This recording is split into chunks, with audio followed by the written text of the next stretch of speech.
Rebroadcast. We all deserve it, right? It's not, no one gives you, as we said before, no one gives you abundance. No one, like, you're not taking it back from anyone. You're removing the layers and the blocks and the programming, going back to the ego, that is in the way for you tapping into a truth that's been there the whole time. Welcome to the Cosmic Love Antenna Podcast. This podcast is meant to encourage you to connect within so you can share your light with the world. And now, here's your host, Harrison Ma. Welcome, beautiful souls, to another episode of the Cosmic Love Antenna, here with your host, Harrison.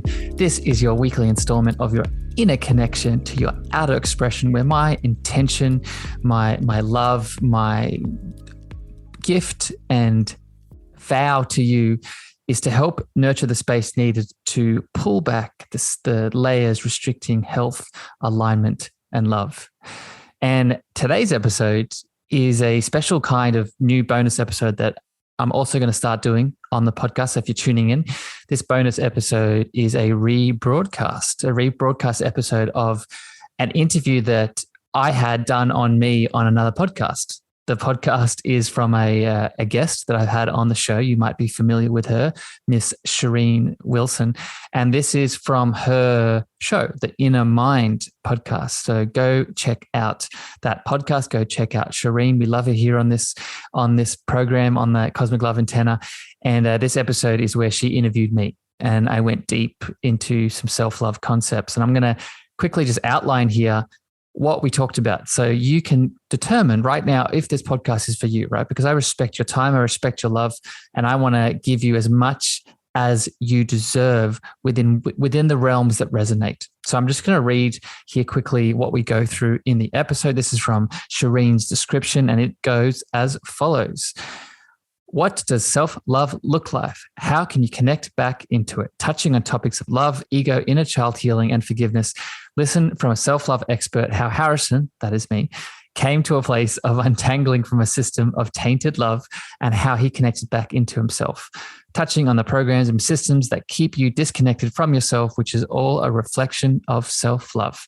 How self-love has been pushed aside at a young age due to pain, paradigms, and how repressing emotions keep you detached from trusting yourself, from being connected and leaning into inner child work. So, brief little description of this episode that's coming up. I hope you enjoy. I hope you get some value.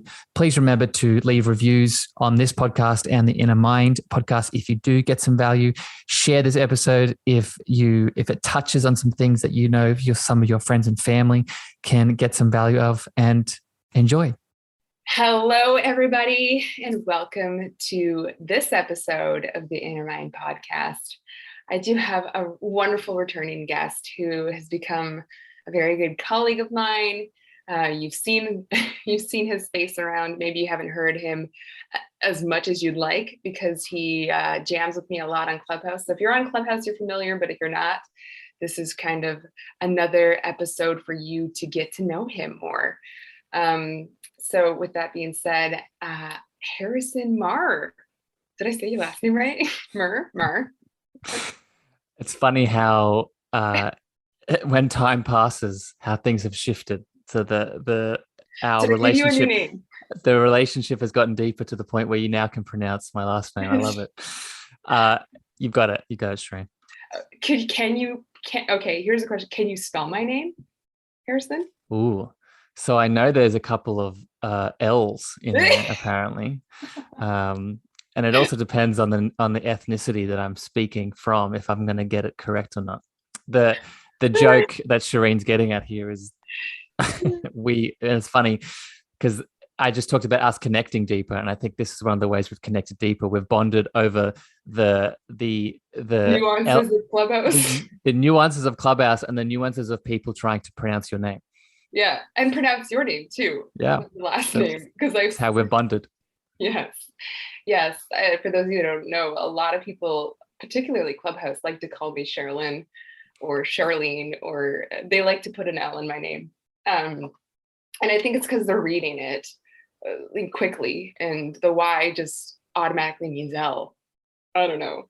But anyways, thanks for being here. And it's fun. It's fun hanging out with you on Clubhouse and workshops and all the stuff that we do. So I'm glad we can do this on podcast too. So that being said, how are you doing today? You look calm.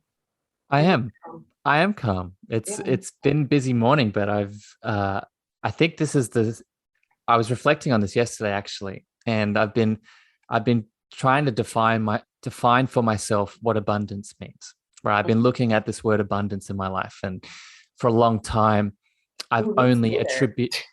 What was that? I was gonna say, ooh, let's go there. Yeah, and for a long time, I've only attributed sort of financial elements to abundance, and I think most of us have. But very recently, and this connects to what you're picking up from me, this grounded feeling, I'm now sort of spreading that out into other areas, right? I now see abundance as time. I see abundance as connections and networks that I have. I see abundance as the ability to use my body in the way that I deserve to use my body. So I'm feeling wonderful, Sheryne. Wow, that's beautiful. What an incredible revelation and journey that you're on, discovering abundance. I love that. It's funny because last year, I don't know if you do this, Harrison, but every year for New Year's resolutions, I do a word, right? Like I'll do a word for the year, like your theme, and you kind of want to grow around that. And this was last year, I was like, I picked extravagance. And I didn't really, this was from a place of ego. I'm going to be completely honest. Ego and inner child, which is still me. And I picked extravagance. And then at the end of the year, I always reflect and go, what was the word the universe taught me? That was the word I wanted to experience. And instead of extravagance, it was surrender. It was surrender. But here's the most beautiful thing is I was really focused on the material side of extravagance. And I'm not talking houses and cars, but just experiences, extravagant experiences. Instead, I really had an extravagant meeting with myself. And that birthed this place of surrender. So I understand what you're saying and like going through that process of redefining what these words mean to you and where they fit in your life. Abundance, people think finances or materials. Again, extravagance, I thought of, traveling, going to the spa, I don't know, those materialistic things. Instead, extravagance was meeting myself extravagantly, like in all of my glory, in like crying on the floor and speaking and messing up. And that's extravagant. And through that was surrender, right? Learning to just truly let go, which is just an ongoing process, right? And I think it's interesting because it's funny how you make that transition, right? You set an ego-based goal, either consciously or unconsciously. And then by moving through the ego, you end up going to a deeper place, right? What is that deeper place in many ways? The deeper place is that soulful, feeling, emotional side of the ego, right? So I don't think that's a coincidence that you do that. I think that's actually a natural process that if we're going to do a room together next week on this topic. And it's why I think it's so dangerous, right? We see the ego as a bad thing, especially if you're in the spiritual community, right? You see the ego as, oh, I need to transcend. I need to kill. I need to kill this shit. Get rid of it. Yeah. And by doing that, we're doing a lot of things. But one of the things in relation to what you're saying is that we're forgetting its role and its purpose and what it allows us to do once we move through it, right? Yeah, and integrating it. And I'm excited because I think people are coming around, like hearing the lingo from some other professionals. And if you've studied neuroscience, that type of thing, you understand ego and the unconscious mind and how important it's there. And so if you wouldn't mind touching on it, what is the ego? I ask this question every time. I think I even asked you last time, but I guess more importantly, what's important? Why do we need the ego? Yeah. And I recently re-listened to our time together the first time I was on, and we did talk about it, but this is a kind of subject that we could spend multiple podcasts on, because it is so, one, it's so important, and two, it's so deep. But in relation to maybe some of the stuff we're going to talk about today, what I think is important for people to realize is that, one, the ego, I define it as it's a thought or belief complex, right? It's something that holds a lot of our thinking and thought processes. They hold a lot of our beliefs, right? Unfortunately, most of those beliefs aren't even ours. They're the programming from the external elements. But in relation to maybe the inner child, in relation to maybe the chakras, in relation to maybe, healing spiritually, emotionally, mentally, we need to see that the ego is a filter, right? It is a filter. And I was just talking about this with a client. She was asking me about what is the purpose of plant medicines, right? What is the purpose of bringing plant medicines into your life? And again, a whole other topic. A whole other podcast series. Yeah. But in relation to the ego, what plant medicines do is that they shut down the default mode network, right? And a big part of that is attributed to the ego. And it's like it's turning off that filter, so all of the downloads that have been there the whole time are now that can come in like a wave, can come in like a surge. And that's good in many ways. But if we're not ready for that, if we haven't done any kind of trauma work, any kind of inner child work, any kind of energetic chakra work, framework either. Yes. Right? Yes. Like just a container to. Yep. Yeah. Exactly. And then all that's gonna come through, but you may not be ready for it. And that is where the ego comes in to make sure it's like little bursts rather than a wave. Yeah. I love that. I love, you put it perfectly, because I was thinking about this the other day, trying to explain it to a client as well. And that it is very much I said it was like a predictive mechanism. It wants to protect, right?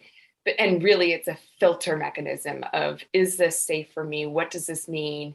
Because ultimately it wants to keep you alive, right? Mind, body, and spirit. And, if we want to go into physiological, it's the unconscious mind, so yeah, it very much is a filter of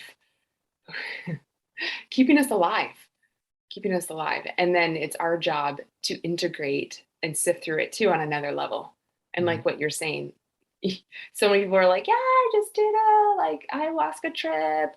I'm back. I got so many downloads. I'm a new person. And I'm like, interesting. And I just watched them over the next year, just like discombobulate. Like they just either like take off or just crumble and like restruct their whole life. Cause it's like, you gotta do that work and integrate it. And that ego will come in and be like, okay, great. You built all these walls, like you tore all these walls down. Now I'm going to build them back up. And there can be a lot of resistance. So it's funny. So with the ego, let's talk about this, because I talked about this in the other room we were in, is higher self. So where does higher self fit in?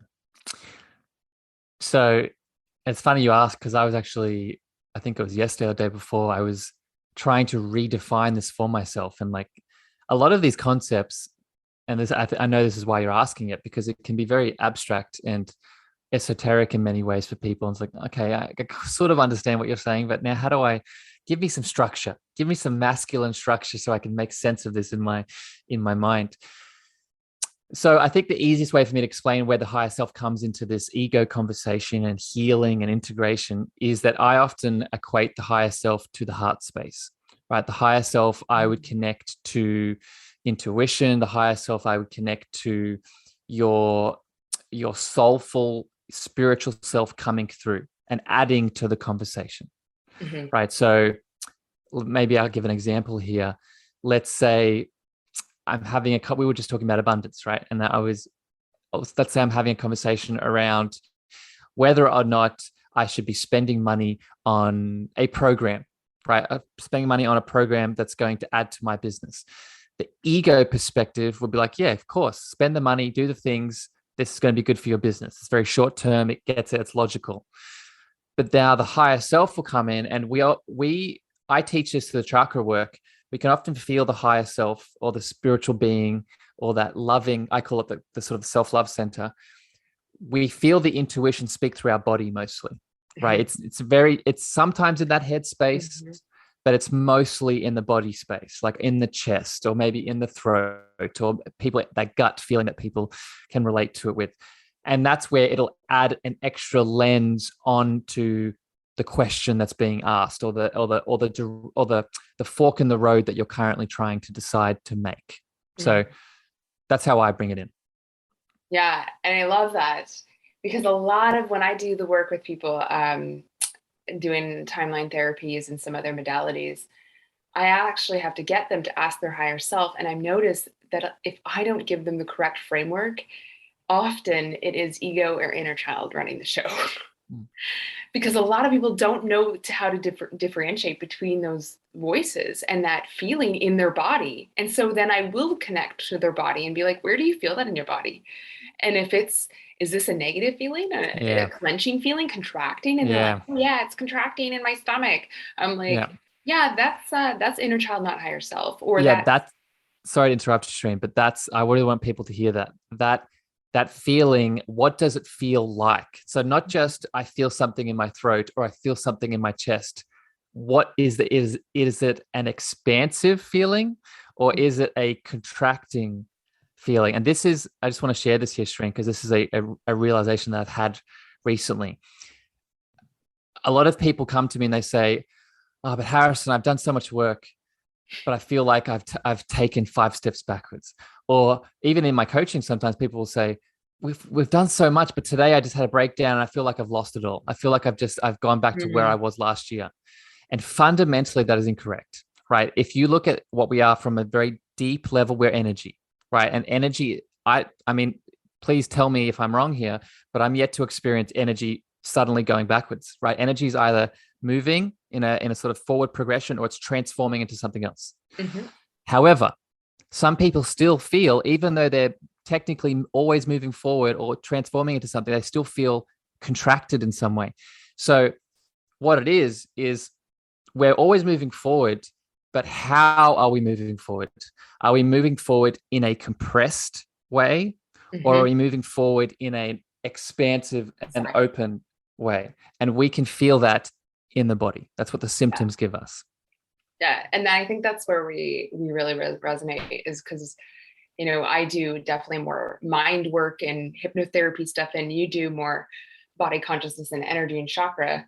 But then we cross paths because there is that mind-body connection in where do you feel that? And, I think we have similar goals, is to direct people back to themselves, knowing that they have the answers, and that if you can connect within, you could figure that all out. Most people, though, don't know how, don't know how to connect. It's taken me, like, I would say, somebody asked me the other day, it's taken me probably like 5 years of being very aware, like actively aware. And probably 2 of those years, it was a conscious effort of like stopping and listening.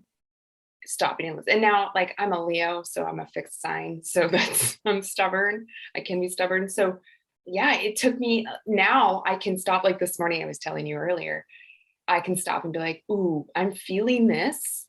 I can respond now. Whereas some people take months to even recognize the feeling. And now it's within minutes, maybe 24 hours max. And that's because I'm avoiding it, because my egos come in and I'm like trying to complete a mission, right? That I'm also a manifesting generator. And I mean, honestly, these labels mean nothing. This is just excuses of my own ego coming through. I'm happy you said that. Right? I know. I'm a manifesting generator. This justifies me me suppressing this right now. Totally. It's bullshit. It's just, I am aware and I'm ignoring it and I'm making excuses about it. Really, that's what I'm doing. And so, yeah. And now I can stop. And I guess my question is, how long has it taken you to get to a place where you can stop and examine that without meditation? Like, because a lot of people are like, have to consciously, like, journal, light their candles, smudge, like it's a ceremony to connect in, right? Like, now it's just both you and I will just take a breath, put a hand on our heart, or check in, and we can do that within seconds. How long did it take you to get to that point? Well, I'm going to preface this and say I'm not perfect at this for sure, right? And we were talking about our time on Clubhouse at the start of this chat, and that platform, that app, is a constant reminder of where I'm at with this process. Is a constant reminder of where the work that I've done and the work that I still need to do. So that that disclaimer aside, I mean, as soon as when I started my business, right, I started this business that I'm doing now as a coach practitioner 2 years ago at the start of when the pandemic hit, which is a whole thing in itself I've been reflecting on. But I think, the last 2 years was when I've been really sort of just flexing and honing that muscle, because that's what it is. It's a muscle. It's just like we have physical muscles that we need to love and pay attention to. These are mental, emotional, and a lot of the time spiritual muscles that we need to flex. And so, yeah, I think that's the progression I've been making with it.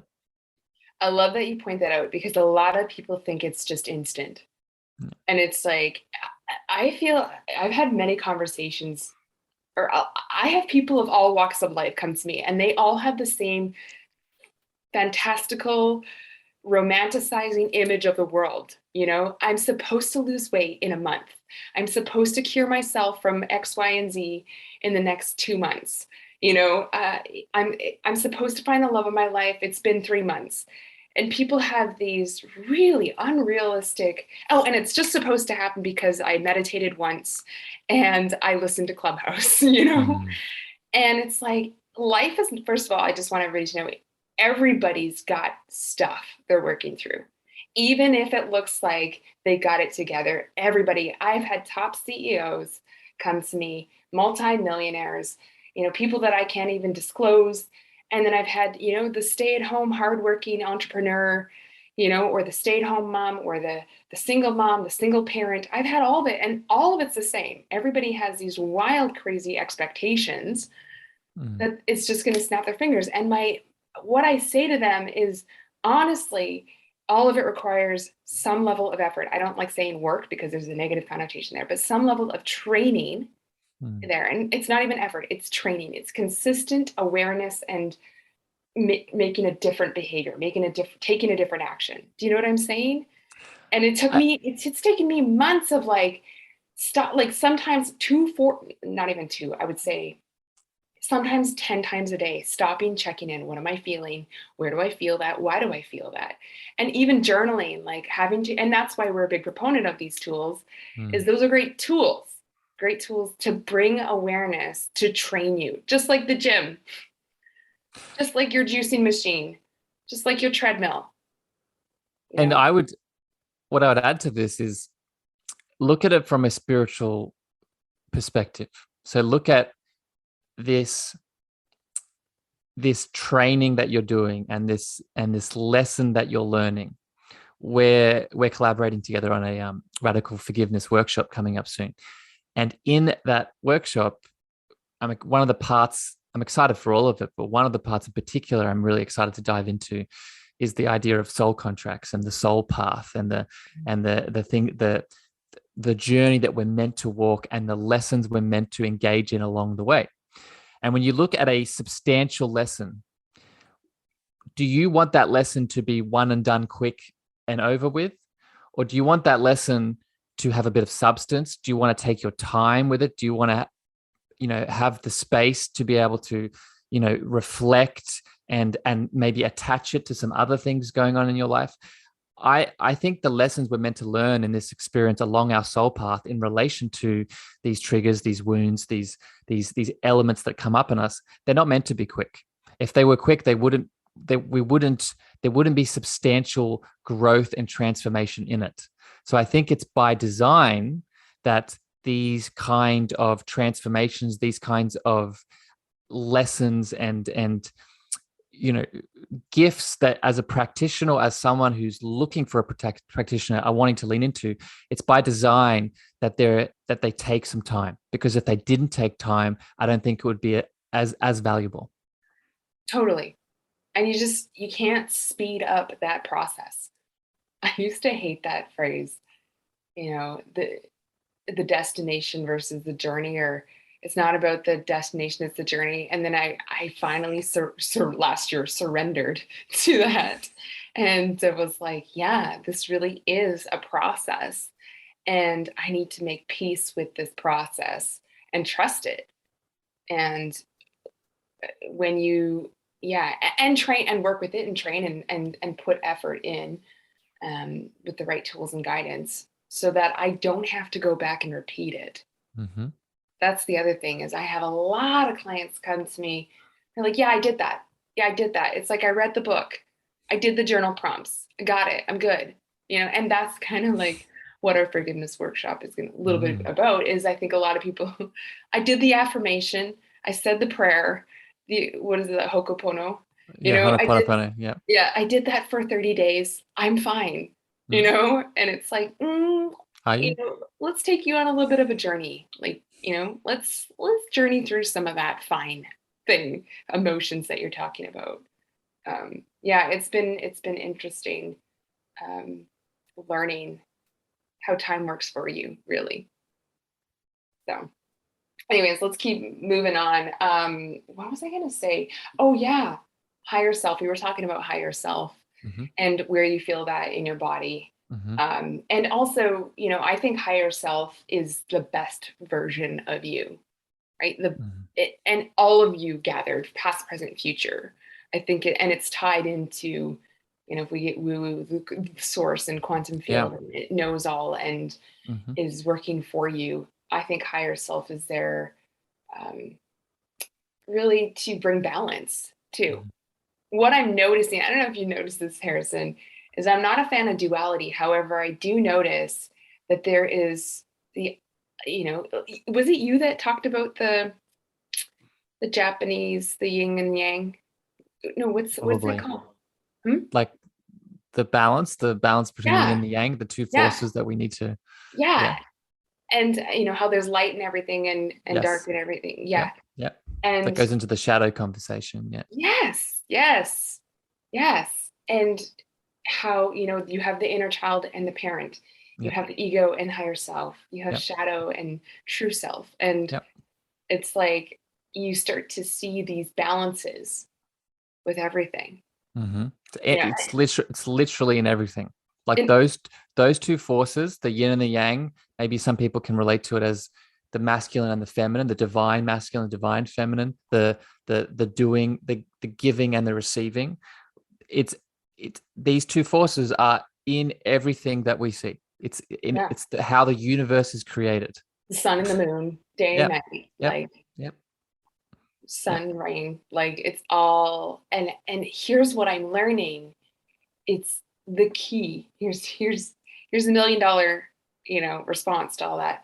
The key to life is being balanced in the middle and neutrality.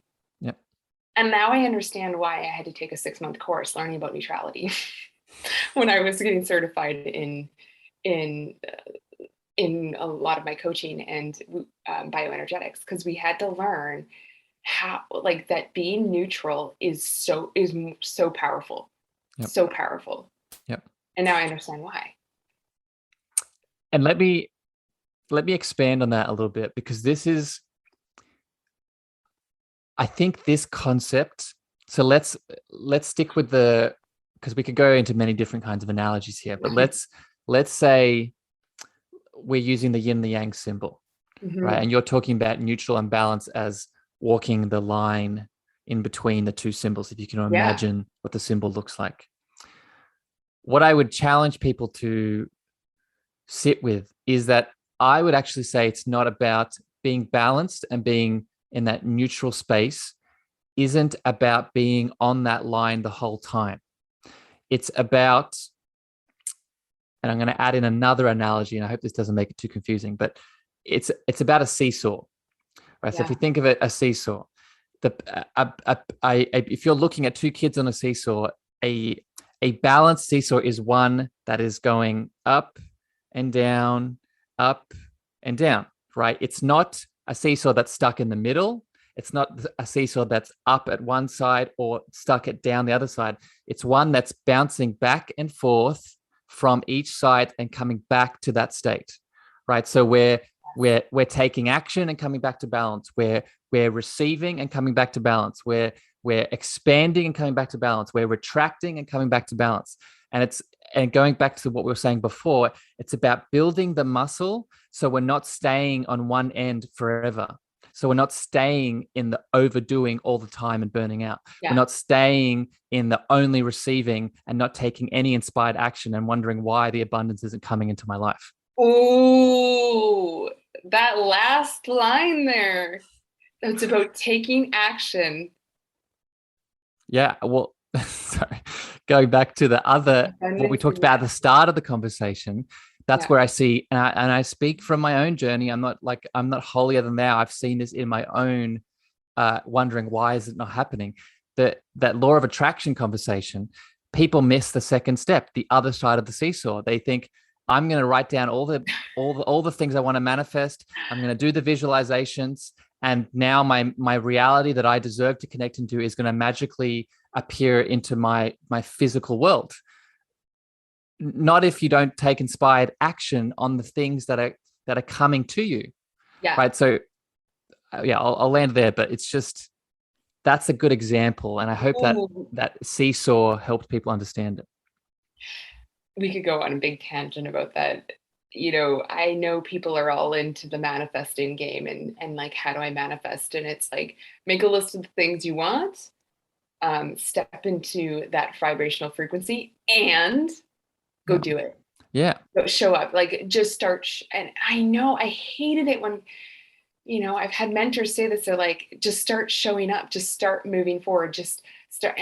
But honestly, every time I took a step, even if I was just like hope and a prayer, like, okay, I don't know how to do this, I'm just going to do it.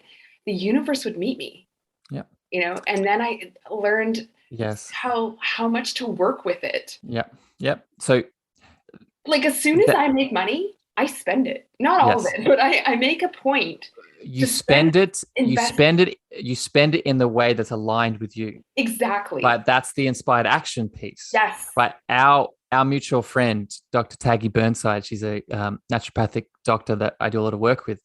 And how she explains it is you dance with the universe and then allow the universe to dance back. Yes. Right. That's what taking that inspired action and that example of spending the money on things that are aligned with you. Yep. That is signifying that abundance isn't something you obtain. Abundance is something that you are. And when you act from that place of abundance, the abundance meets you. I just had goosebumps. Abundance is something that you are. I literally have a few clients that I'm coaching through on. It's funny. They've come to me and they're like, I have, I want to manifest some financial goals and I have some, money issues. And I'm like, awesome. We're going to do some deep inner child work. And they're like, wait, what? And I'm like, yes. But I'm teaching them, aside from that, you have the ability to create money because you are a creator and money is just a tool. Money is just a tool. It's just something you create. You are abundance. You are it. So people fear it. Fear this thing. Do you fear? I tell them, do you wake up in the morning and you're like, where am I going to get water today? When am I going to get water? Do I need to get water? Where, you just go get it.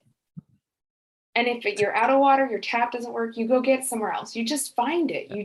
You are water. You know how to gravitate towards it, create it, manifest it, whatever. Yep. It's so funny. And then I love what we said to each other the other day. I'm like, I wish people would understand that so much about manifesting is healing your inner child. Yeah. So much about your money issues are all about inner child. Yeah. Well, let's make that link for people, because I know you wanted to talk about the inner child. That if you, and I made a post about this the other day. We forget that the reflection, the connection, the rippling out of our childhood challenges into all the different areas of our adult life. Yeah. And if you've gone through an event, so I'll use the example of,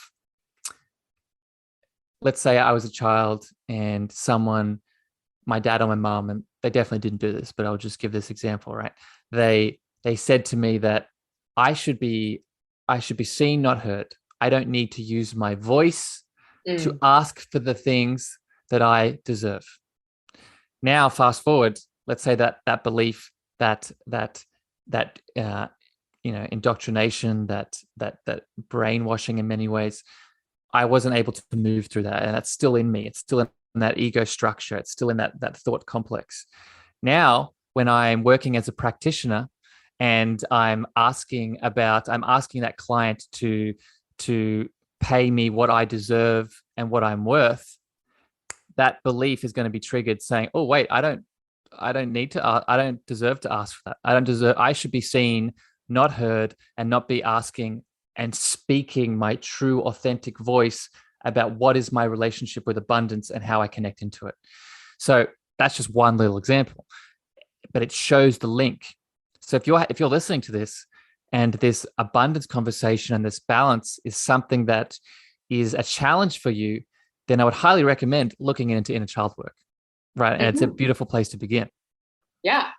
And then it goes into those attachment styles of, if you had an insecure, I know a lot of you are like, I know my attachment styles, I'm avoidant in relationships. No. You're avoidant in many areas of your life, not just relationships. You're avoidant with money. I'll take it a step further. Yes, you're avoidant in all your relationships. Your relationship to money, your relationship to food, your relationship to conflict, your relationship to what materials, everything.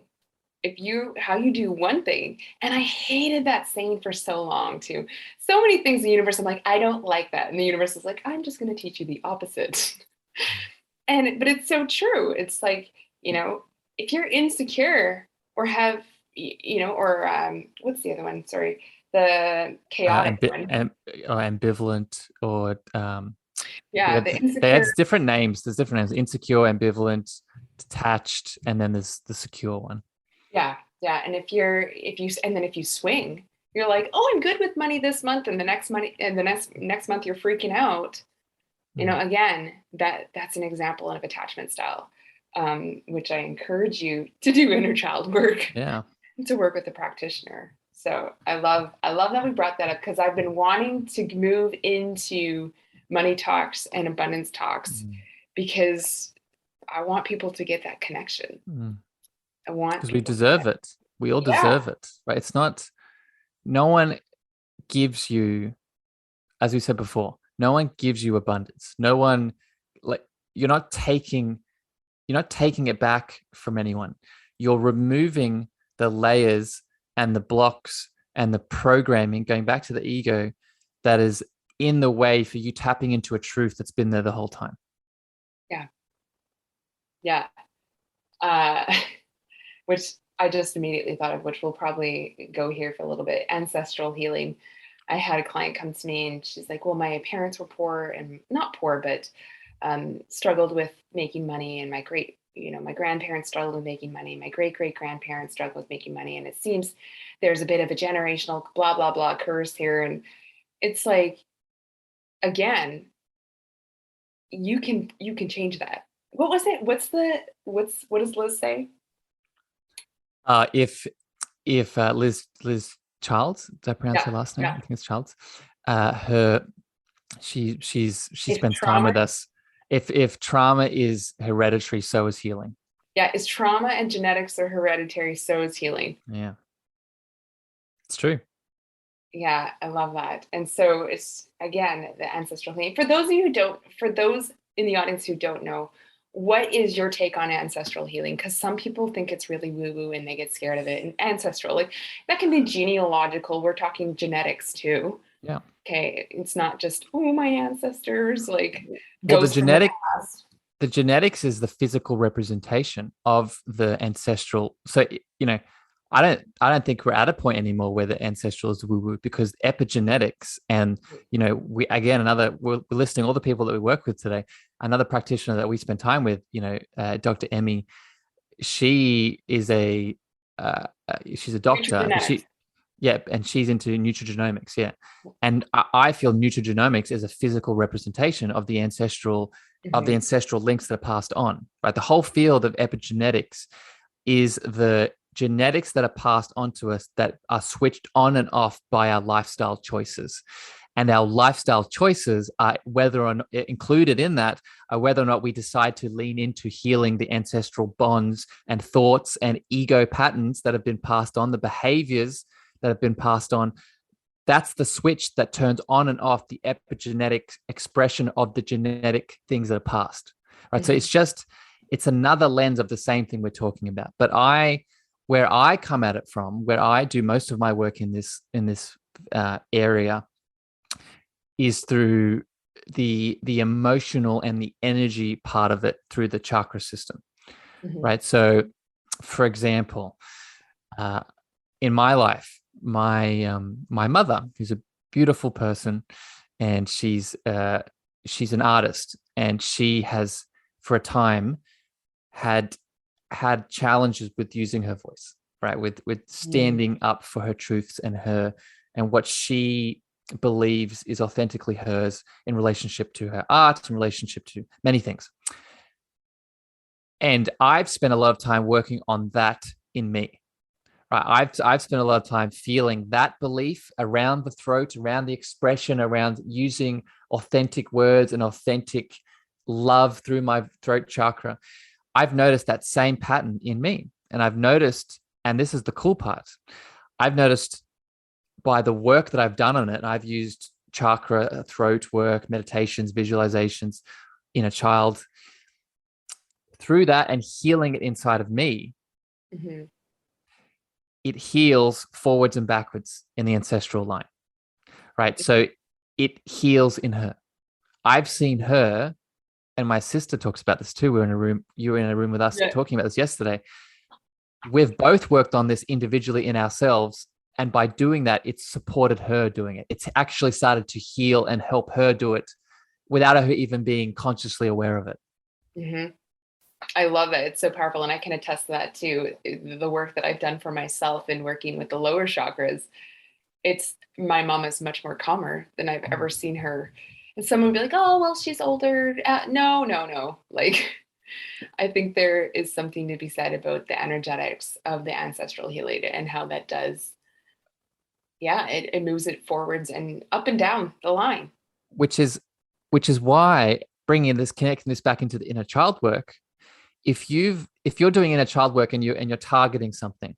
So again, let's use the throat example. Let's say I'm using inner child work to really, I go back to that belief I said before about being seen, not heard. And I'm using inner child work to help target that.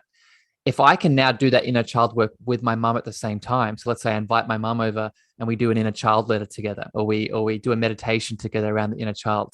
Now we're amplifying this ancestral element. We're both together simultaneously in the same meditation. We're healing forwards and backwards together, right? So she's doing her part of it, I'm doing my part of it, and then the relationship, we're healing. We're supercharging the healing ability of that belief. Yeah, I love it.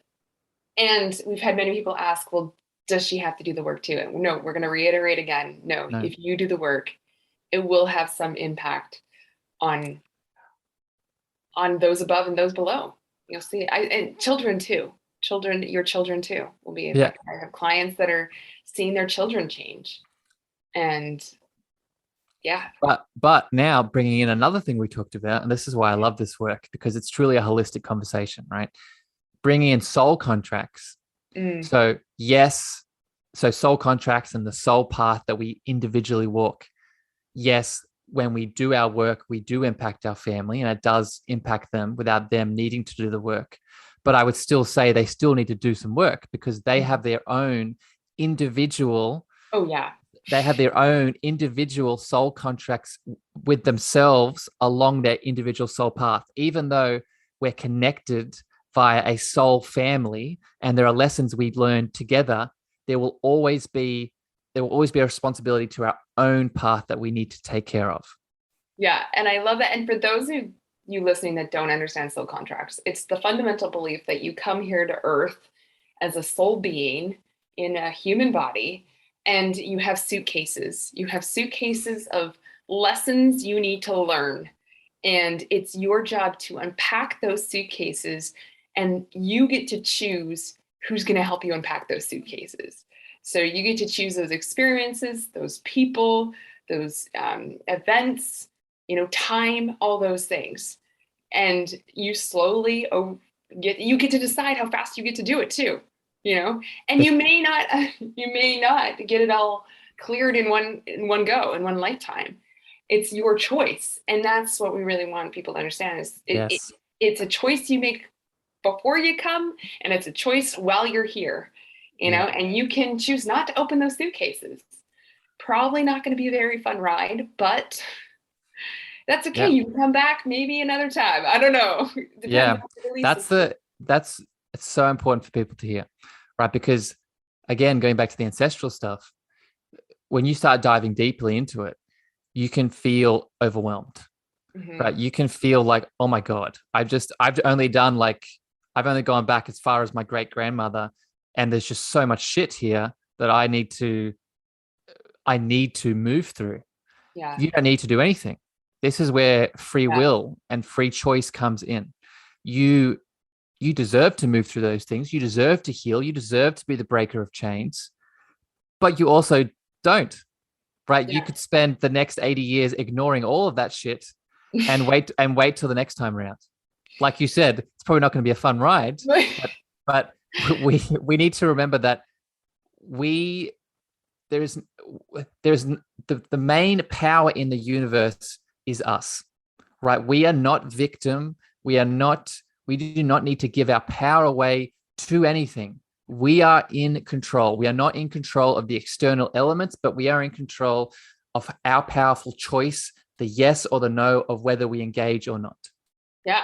And take a step further, even if you have, contracts in relationships with people and you're supposed to learn something from that person, you can still say no. I was like, dear universe, I'd like to learn this from a different person. I don't like the person that I am learning this through, right? We all have those people in our life where it's like, okay, yeah, but they're teaching me patience and they're teaching. Great. But if you can choose too. I was like, can we learn this at a different time with somebody else? Sure. So I exit stage left, and then, something else comes in, and it's like, okay, yeah, now I remember we were supposed to pick up where this lesson left, where I left that lesson a couple of years ago, so you really have so much choice and power in your life. Yep. And even the people. And I love, who is it? Was it, I can't remember who said this, but somebody, maybe it was Tara, I can't remember.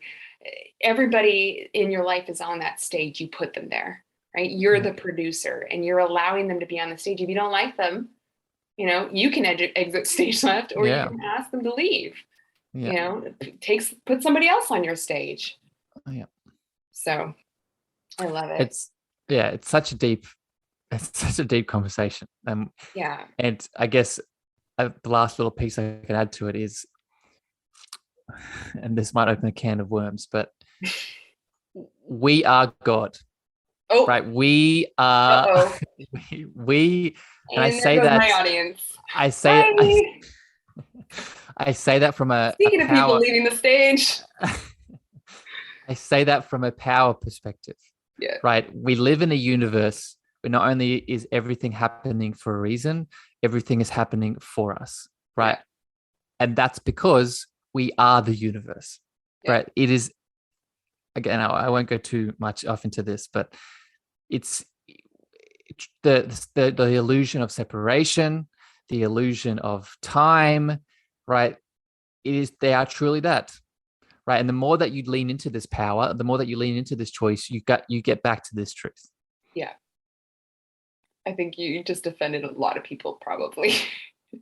Well, and I would say that, maybe and not. I would say to those people, I apologize, but I also don't apologize. I would say, if you were offended, and I was too in many ways. Well, I say those words because I've come from a place of that hurt for a long time to say it, and now it doesn't. So if it does hurt, look at why. Yeah. Right. Take that love boomerang and now go inwards. All right. Okay. Yeah. Why does that hurt so much? Yeah. That trigger. because I know people are triggered when you say, well, you are a God, like, and I know people go into all kinds of rabbit holes of what that means, but ultimately it's, you are a creator, right? Yep. You are a creator. Yep. You are powerful beyond all measure. Mm-hmm. You are powerful beyond all measure. And I say it because right now, with everything happening in the world, we need to hear it more than ever, right? We need to hear just how strong we actually are. And there's so many, and I don't mean to derail and take it off into this topic, but there's so many things coming at each and every one of us that are trying to take our power away. But when we remind ourselves of just how powerful we are, then suddenly we don't need to make those choices. We don't need to give our power away to anything. Sheryne, you've shared this with me. Like it can sometimes feel like a lot with everything that's happening in the world. But remember, at the end of the day, if the only choice you can make is putting up the walls to everything that's happening and going inwards to remind yourself of that wealth of potential and power inside of you, that'll be enough to help you come back to a place of balance. I almost said the other day, be so strong in yourself that it doesn't matter what, the title of the news article is that day. Yeah. Really. Exactly. My biggest phrase that I've learned over the years is nothing changes. Like, in the sense of, it doesn't matter if I have $1 million in my account or a zero. It doesn't matter if, what's going on in the world. Doesn't matter, rain, snow, I'm locked in my house, I'm not locked in my house. Nothing changes who I am and my purpose. I'll just keep doing that. I'm just going to keep doing me. Like, I'm going to, what am I like? Oh, it's snowing. What am I going to do? Not share my truth? Like, yeah. Nothing changes. And, I am me. And what people don't connect to with that point is that by being you, by you focusing on how you make love to you, that does impact the world. Yeah. Right. By you making love to yourself, that's not happening in isolation. Right. What did I just say before about the illusion of separation? It is truly that. When you self-love on yourself, when you make love to yourself, in my belief, it is never selfish. Because when you do that, and let's just use the example of what you just said about, it's all the stuff's happening outside, it's raining, it's snowing. I go inside to focus on me. When you go outside again, how much more bright are you going to be? How much more uplifted? How much more, how is your smile going to change? How is your skin going to look? If you've been exercising inside, how are your muscles going to look? People see that. People see and they feel that. And when they see it in you, they suddenly have the permission to do it in themselves. Totally. And what I'm seeing and hearing is, now more than ever, people are looking for leaders. They're looking for leaders. Like, you and I are so busy because they're looking for leaders, and because they want to lead themselves. But, they realize that the leader that was leading them, whoever that is, person, place, or thing, did a shit job, so they want to start leading themselves. So They're looking for leaders to help them lead themselves. They're looking for people that are stable and not losing their mind and not flying off the handle and giving in to fear and all that. Because I really believe humans just innately want love and light. I really want to be good and find their purpose and power.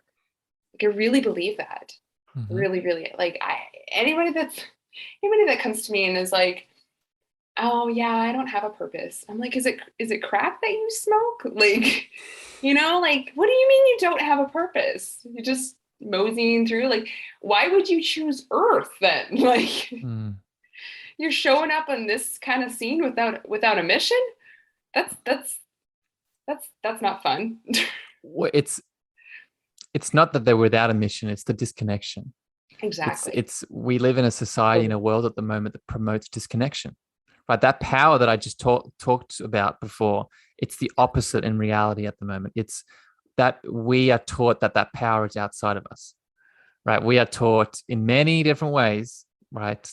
Through, many of the corporate religions, through the educational system, through the healthcare system, through the banking system, through the agriculture system.